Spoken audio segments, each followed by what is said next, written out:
Hello, ladies and gentlemen. Today I will be going over the rules for Shadowverse Evolve. For those of you who don't know, Shadowverse Evolve is a new card game that Bushiroad and Cygames collaborated on, and to be honest, it looks very, very solid. Before I get into the rules, I want to say that two interesting features of this game is that they now have quick spells, which can be used during your opponent's turn, and evolving is once per turn rather than 2 or 3 times per game, which means you can do it in unlimited times per game, which differs from original Shadowverse. And there's also an evolution deck of up to 10 cards that you can evolve your cards on field from. So off the bat, you can see that this game will definitely play differently from digital Shadowverse, although it will definitely retain a lot of similarities. With that, let's go ahead and get into the rules. In this game, there are leader cards, spell cards, evolution point cards, followers, and evolve followers.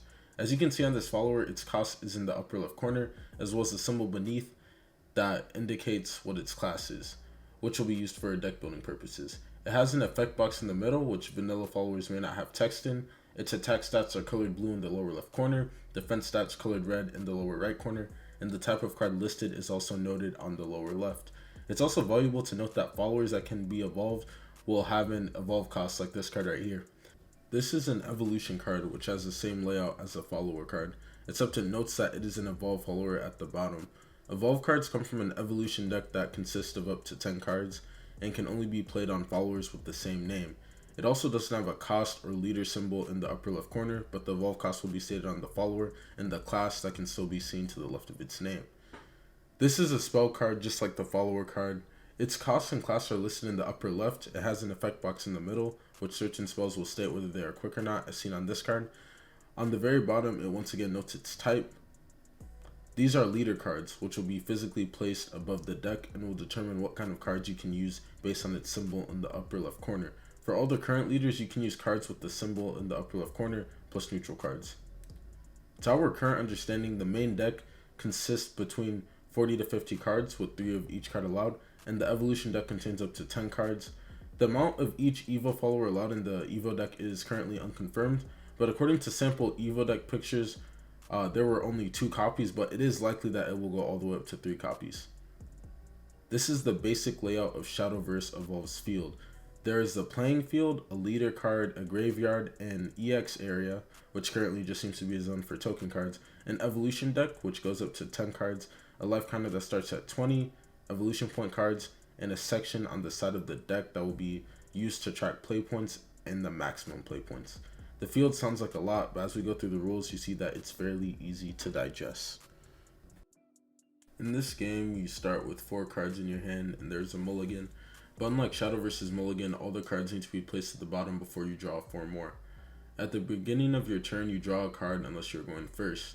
Your max PP increases by 1 from what it was the turn before, and the PP is sent to the same amount as the max play points. All followers become standing. Just like Shadowverse, the main phase is the only phase, and in this phase you can summon followers, evolve followers, use magic cards, use an act, or attack. In order to play a card, you move your play points down the amount of spaces the card costs. And just like the Shadowverse app, there's a limit of 5 followers allowed to a board. Followers have summoning sickness the turn they are played, which means they cannot attack players or followers. Evolving is an act done by paying the evolution cost of the follower being evolved, and this can only be done once per turn, but unlike Shadowverse, an unlimited amount of times per game. Evolution cost is paid through PP and or evolution points. You use an evolution point card by flipping it face down, which will restrict its use for the rest of the game, and it will pay for one of the play points for the evolve cost. You can only use 1 evolution point per turn. Evolve followers match the summoning sickness state of the card they're evolved onto, except that they can still attack followers, but they cannot attack players. The 2 attack targets in this game are your opponent or their followers, and you can only attack followers that are tapped. Unlike Shadowverse, followers may have an act ability, which will allow you to use the act by resting them sideways. To elaborate on how battling works, you attack by resting your followers sideways and declaring whether you are attacking your opponent or one of your opponent's top followers. Once you've attacked, your opponent may use a quick, and if that quick destroys your follower, that attack will be cancelled. It is currently unconfirmed whether there is a chain or not in the game, as when asked about it, the person in charge said wait for the comprehensive rules. If an attack goes through successfully to the leader, they will be dealt damage equal to the follower's attack points.